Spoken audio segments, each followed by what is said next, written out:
ties that would make the plot drag. They're just like, done, movie. It's beautiful.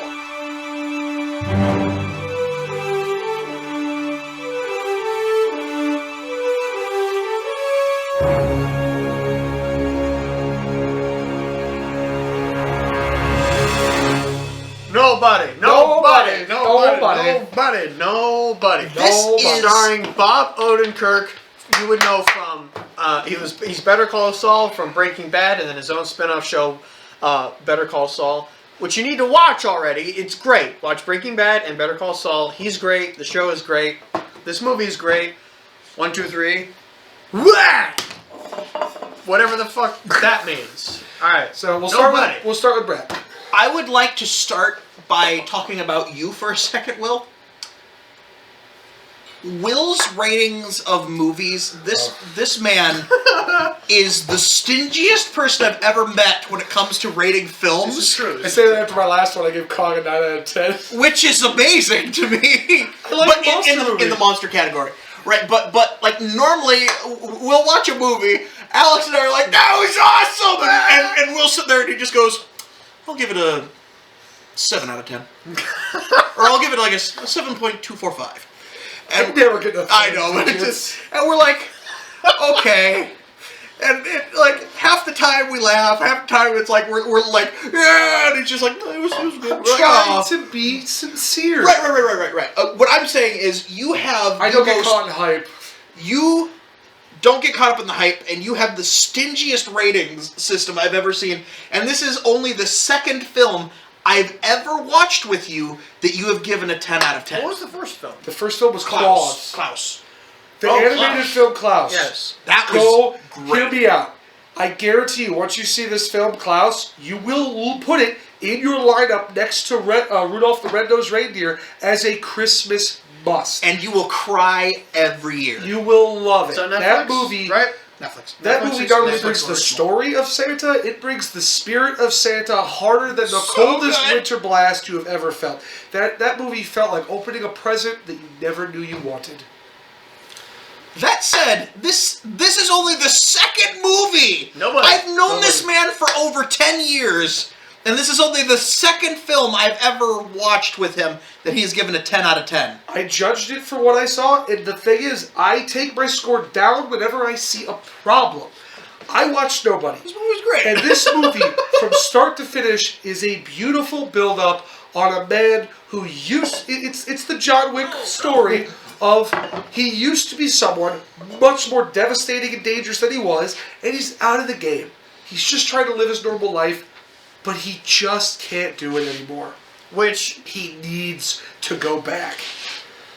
Which should be said, there are producers and writers from the John Wick series that also made this film. Yes. Which it's all applaud to them. They did a great job. It's a different director, but you can see like the same stunt doubles and stunt people and different things. That guy that got killed at John Wick, he got killed here too. Same type of movie. Right. It's the Same type of movie. I think it was a little better done. It had more of a... Than the first John Wick, you would say? Or? There's a legacy. It's right up there with the first There's John a Wick, legacy that follows the John Wick character in the stories, and there's like Baba Yaga presence that they really had to represent in John Wick. The beauty of Nobody is nobody knows who he is. Yeah, he's just... So when he's doing stuff, instead of everyone being like, oh, this is the Baba Yaga, they're just like, who is this guy? Who is this dude? Yeah. Why is he doing this? He keeps trying to tell people who he is and everyone's dying. And everyone's dying. It's good. Spoilers. Oh, yeah. Spoilers. We would have already put up If spoilers. you're watching this, why didn't you see the word spoilers in the title? Here's the biggest spoiler you need. Go watch Nobody. If you don't, you're an idiot. Right. So And you're nobody. So Nobody is basically in this sort of new genre of the genre. Well, it is a neo-noir, yeah. It is kind of. And it's, again, a lot of the same people worked on this as worked in John Wick. And it's great. And it's, this Nobody that comes out and sort of rekindles this old life that he used to have as sort of a, I guess not an assassin. He's sort of the guy that referred to as an auditor. Yeah, we can go and put it in terms of the movie says. Yeah. He's an auditor. Basically, when big agencies are dealing with other big entities and they don't pay up, he's sent in. He's not official, because official requires you to go through the laws. He's the last guy you want to meet. Basically, if the IRS knows you owe money, and you're not going to pay it, and you're some third world country somewhere, you send in an auditor who makes sure that the person who owes the debt doesn't exist anymore. So yeah, Bob Odenkirk is no. What's his name? Bob Odenkirk. What's his name? In the movie? No, what's his Nobody. Character's name? Nobody. Doesn't he have a name? He does. It was doesn't just matter. like it was a very everyman type I of think name. was it Tom? I don't know, but It doesn't matter. it doesn't matter. This was a great action film. I hold on, 10 out of 10. I don't even remember the guy's name, but that's the beauty of it. Yeah, he does great in it. It's a great action film. Go watch it. So we'll talk about the story. I'll start. You care? Does it take place in the John Wick universe? We don't know. Hutch Mansell. Hutch. That's it. He's Hutch, right? So Hutch Mansell. starting off, Hutch is living a normal life. Got 2 beautiful kids, a wonderful home, works at a job with his wife's family, and his wife's a realtor. And he wakes up every morning, makes breakfast, gets coffee, forgot the trash, and heads off to work. And the beauty of this opening sequence is it creates a pattern.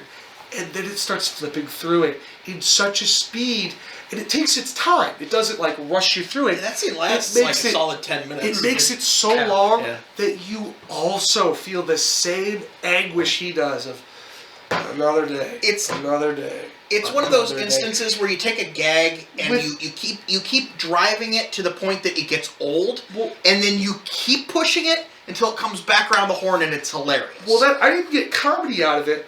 What I got out of it was a flawless way to put you in the mind of the character without saying a single word. Nice reload. Nobody. So Nobody is basically Bob Odenkirk. I think he's in his 50s. He's in his prime. It's this trend of which John Wick has. Not even really John Wick. I was saying, I don't want to really compare it to John I Wick. think Taken started this with Liam Neeson, who Oh, I see. Started it in the States. This was a thing. It started with Old Boy, actually. but Old Boy wasn't a United States film. That was Correct. I'm saying that the trend and it didn't even start with that. That was the one that made it sort of mainstream in cinema. Yeah, like the older guy is what Yeah. I'm saying. Like, You get the older guy who, like sort of yeah. Yeah, so like the older guy becoming the action hero, which is a great thing. So And in this, Hutch is sick of his mundane life, and eventually something breaks up the monotony. Someone breaks into his house. They take some cheap cash because they all use debit cards. His son tries to help him, but he tells his son not to. Let's just The original minimize the version damage. or Just the let him go. All they took is some cheap cash and his watch, and then they took the kitty cat bracelet. Well, anyway, Goddamn kitty cat bracelet! so because this happened, Hutch is just worried about keeping damage to him. He doesn't want any problems. Now, he had a gun pointed at his face. He had a gun pointed at his face and a gun pointed at his son, but even then, he wants to minimize the damage. We learn later on, he realized the gun wasn't loaded. He realized these people weren't professionals. They were just petty thieves. And he saw no reason to bring the police into it to a degree, to batter and beat these people. He's just They didn't like, want to mop him up off the floor. exactly. So he lets it go, trying to let go of his old life desperately. Well, then his son's upset with him. He's like, I had that guy, Dad. Why didn't you help? And then his neighbor's like, I wish they were in my house. Could use the workout. the tough guy thing. The tough guy thing. Well, Well, then he goes to work. Right. And his mom's dad gives him shit for it. Probably. Like, I'm rooting for you, Hutch. I'm rooting for you. And then this jackass of a brother puts a gun in his face and says, here, protect my sister, you pussy. And then the whole time so that was Hutch his brother-in-law, right? yeah, Because and Hutch is just... right. Hutch is getting built up like, I could have mopped the floor with everybody, but I just chose to play it cool. And eventually, it eats away at him so much, he's done. So he goes back and get the kitty cat bracelet. He's gonna get the key out. So he goes to his dad, Doc, from the Back to the Future movies. Christopher Lloyd. Christopher Lloyd. He goes to Christopher Lloyd, who's in a retirement home, and he's talking with his dad. His dad's like, "You're not the same, Hutch. What's wrong?" He's like, "Oh, I'm fine." He's like, "Remember what you used to be?" I do. So Hutch is done. He gets the gun from this box. He gets his FBI badge. And he goes out to find the bracelet. And through that, he starts the chain reaction of an ass-kicking event with the mob, dealing with just the scum of the earth, all for the thrill of it. He has no great ties to the mob. He has no crazy investment in this stuff going on.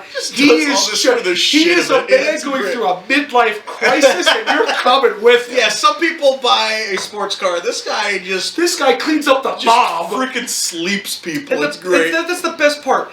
Throughout the entire movie, never is he like, oh shit, I'm in over my head. He interrogates the head of the mafia boss group with a claymore mine, walks out the front door, gets in his car, and then prays that the guy's going to come out guns a-blazing. And he does! And he's like, yes! And he kicks his high-speed car into gear that he stole from his jackass neighbor. He just had the time of his life having a blast. And at no moment, even at the end, when his brother got shot and everything's happening, even then he's just like, that was fun. And that's the best part about it. He did it. He did exactly what he set out to. It's glorious. If nothing else will convince you to watch this film, it's so Christopher Lloyd with a double-barrel sawed-off shotgun, laughing his ass off, like having the time of his life. Christopher Lloyd murking two guys in a retirement home while listening to old school cowboy on the TV. Right. Like an old John Wayne movie. You have to see it. You have to. And the reason that I might compare this to John Wick at all is because of the people involved are the same people. And it's the same type of movie. And it's the same type of film. So I only say that to go into this, which is John Wick didn't want it. He did not want to go back into violence. Bob Odenkirk, or Hirsch rather, right? Hutch. Give me a reason, motherfucker. He wants it. Last straw that broke the camel's back. He's done. He wants it. And that's what made it. The drop that broke the dam. Right. It's beautiful. He wants it. He wants to go back into it. He wants to kick ass again. It's comedy. It's drama. It's just a good movie. I mean, go watch it. It's so tight in the way it portrays it. Never is anything wasted. There's twists and turns along the way, but they're great because they're like, oh, that makes sense. Never are you just like, well, why did that happen? Or we're wasting time. It's just good. It knows what it wants to be, and never does it falter from its idea. It is about a man wanting to go over the top and recapture that spark of who he used to be. And the best part is, he doesn't just do it. Along the way, he talks to the people who are about to die and tells them things because he can't tell anyone else. And you can just feel the bitterness in him of how he misses it. He talks about this one guy he let live. Like, he has a gun to his head. He's like, I checked in him a year later, figuring he was going to be doing stuff. And there he was, with a wife and several kids. The bastard! That motherfucker! Right? I wanted that. I wanted to be happy. And then you see why he did all this. And he even admits at a point, it's part of the trailer, I may have overcorrected. That's the thing, he has no excitement in his life. So now, he wants it. And he becomes the man he used to be. And it is a beautiful blossoming into one of the most badass characters. It's great. It's got the wanted thing where, like, when the hero gets shot, it doesn't really count sort of deal. He's not bulletproof or nothing, but, you know, it's cool. It's awesome. Especially that car scene where the car's getting shot to shit. Everything's just so good. Everything's so cool in this It's movie. so good. The movie doesn't drag. Like, sure, maybe some of the Russian parts are slow. Even then, though, it was needed to understand the stakes. I think it's only 90 odd minutes. Maybe 100. They did not waste a single minute 2 hours. in that movie. That movie By a couple minutes. That movie is a thrill ride that is tight, great, and it is the thing that puts it over the top is Bob's acting. The actor that plays the Russian's acting, his brother, Christopher Lloyd. There was not a bad actor in the whole film. Even the stepbrother that gets punched in the gut, that was all solid too. Nothing was wasted. The Russian, I did some reading up on the cast. He is actually a big name Russian actor. Good, because he did a damn good job. He's actually very well known in Russian cinema. Also, the finishing move with the claymore, oh, that is just an action story wet dream. And that's the thing. Half this movie was just like cool factor of like, yeah, let's do it. And even the slow parts in between, it was fun. And this movie Those are the lows of a roller coaster ride. And you just got off a high, and here's the next one coming. Jeremy Irons showing up. Sam Fisher. Jeremy Irons. I'm sorry, not Jeremy Irons. God damn it. Keep that in. Is it Jeremy Irons? Who are you talking about, Al? The guy who's the father that owns the construction company that takes the gold bars at the end. It's not sure. Oh, that's another great scene. He's like, I want a hell of a deal to buy this place. And Hutch is like, okay. And later on in the movie, he has all this gold saved up, and he just dumps it on his desk. He's like, I'm buying this place. And Jeffrey Irons, or whoever it is like, No, it's, I'm looking right now. he's like, yeah, okay. And he just starts taking the gold, and the stepbrother who wanted to inherit it was like, no, Dad, you're not taking it. He's pushing the gold out of his dad's house. Michael Ironside. There's still iron in there. Michael Ironside, he's grabbing the gold like, yeah. You can have it. The Hutch, you voice did of it. Sam Fisher, which you play the Splinter Cell games, you know exactly who I'm talking about. Anyway, he does the stepbrother's like, there. no, Hutch, you're too much of a pussy to have this place. And he goes to punch him, and Hutch decks him in the gut. He's like, it's okay, you're okay, because the stepbrother's just winded. What am I gonna do? I don't give a shit. Yeah, oh, I don't care. Oh, it was so good. He like all these characters that clearly had some plots. They're just ended with Hutch being like, "Good, now go," and they do. You know, there's nothing like the stepbrother doesn't show up in the shootout, and Hutch has got to protect him. Fuck that shit. He gets punched in the gut and sent on his way. A slap in the ass while he's exiting the door. It's beautiful. It cuts all those ties that would make the plot drag. They're just like done, movie. It's beautiful. This film also had a lot of older music in the score, and it starts off Yes. sitting at a table. He lights a cigarette, and they're like, "Who are you?" And he says, "Me? I'm nobody." And they go back to that same scene at the end. Go It back. has so much more. Lights a emphasis. cigarette, opens up a can of tuna for the kitty that comes in. Which at the I beginning thought the cat was gonna exposes- have a lot bigger part, but no, it just happened at the end. But yeah, and then who are you? I'm nobody. They're like, well, that's the pretty thin story, and both their phones ring, and they both like nobody says anything. They both just kind of. Yeah. He at the beginning he sits there all wounded, lights a cigarette, puts a cat on the table, and opens tuna for the cat. And he goes, I'm nobody. You're like, what the hell is going on? They play the exact same scene again, and you know exactly what's going on. For the first half of the movie, before he actually explains why he is the way he is and why he knows this stuff, you know something's up, but the whole first half of the movie, you as well as everybody else in the movie are going, who is this guy? Yes. It's great. So then he goes on the bus, and that's when all the action. That bus scene. That bus scene was some of the best fight Oh. scenes I've seen in a long time. was And so the best good. part of it is, he's not invincible. No, he's getting He gets the destroyed. ever-living shit kicked out of him. It's got the same idea that the Mandalorian and all these good shows are picking up. John Wick had that. John Wick, where the hero is not just untouchable, but rather he's made of such tough stuff that you can't beat him down. Fall down 7 times, get up 8 sort of a deal. Exactly. But he's still a he's human. that long-term boxer. Go Yeah. in that 9th round. Go But in that 10th round. that's Yeah. Endurance fighter rather Right. than Right. rather than the Yeah. flawless. right, and that's the humanity you want. You don't want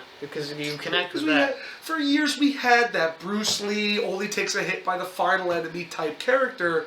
Now we've got that drag out fight. And I will say, this is not new to good movies. A lot of movies are starting to do it now, a lot of TV shows and stuff. But this has been around for a long time. Ip Man had it back when it debuted in 2008. vulnerability in your heroes. In your heroes. Yeah. Heroes that can take a punch, Yeah. rather than heroes that don't ever get hit. Look at you, Steven Seagal. Look at you. Well, but that's its own. Fat guy hits people slowly. Steven Seagal's fat guy Yeah, hits people but, slowly. He is. Definitely take a Might be a trip. good guy. I don't know. Definitely take a trip out to the cinema to see this film. I was trying to jumpstart him doing that. It's the funniest thing ever. He starts doing Wing Chun to me. He's doing Wing Chun. But yeah, this movie, if you're comfortable with it, this year's weird for films, but if you are comfortable going to the theater, see this one in the theaters. See Nobody anywhere you see it. If you got to get it on your HBO Max or whatever, go ahead and watch it. It's a romp, not for kids. So Good, much fun. violent, Right. It's not gory so much as it's more realistic. It's gory in the act more Well, than it's in right. the act. It's not gory to be gory like a Saw movie or a Jason. Right, and it's gory to represent just how brutal it is. And it's reversed by it's released by Universal Studios, so it's not available on HBO Max or anything like that. I think you have to go to the theater to watch it. Okay. For now. As of right now, of course, we could. That's very likely to change. You could rent it. If somebody can get their hands on that to throw it out with Eventually. VHS, or rather streaming. Yeah, VHS. Yeah, woo, I've been drinking. But no, if they can get it to throw on a streaming site, they're going to make some good money off of it. Brad doesn't, it's not exaggerating when he says, I don't give things 10 out of 10s. And I don't guarantee it'll hold a 10 out of 10 forever. But right here, right now, that movie was one of the best damn action movies I've ever seen. It knew what it wanted to do, and it executed that flawlessly. Applause to every single person on the team. Fun as hell. It was fun. It was an action movie that was serious. I had a blast brutal, watching that movie. Action-packed and fun, and it kept to its idea. It didn't become some other movie. Funny as shit too. It knew what it was. We're probably gonna go watch it again right now. So go see Nobody. We all give it, the best. Even though it's on scores. no streaming sites, we're gonna go watch it. It could. up. Well, There's a plot hole in the Guardiverse. We'll find a late. There's late a lot of plot holes in the Find a Guardiverse. late Guardiverse is held together by plot Go holes. watch Somebody. Go watch it. Cut. This is the part where we cut because Alex said cut. This is important. So Alex, cut this out.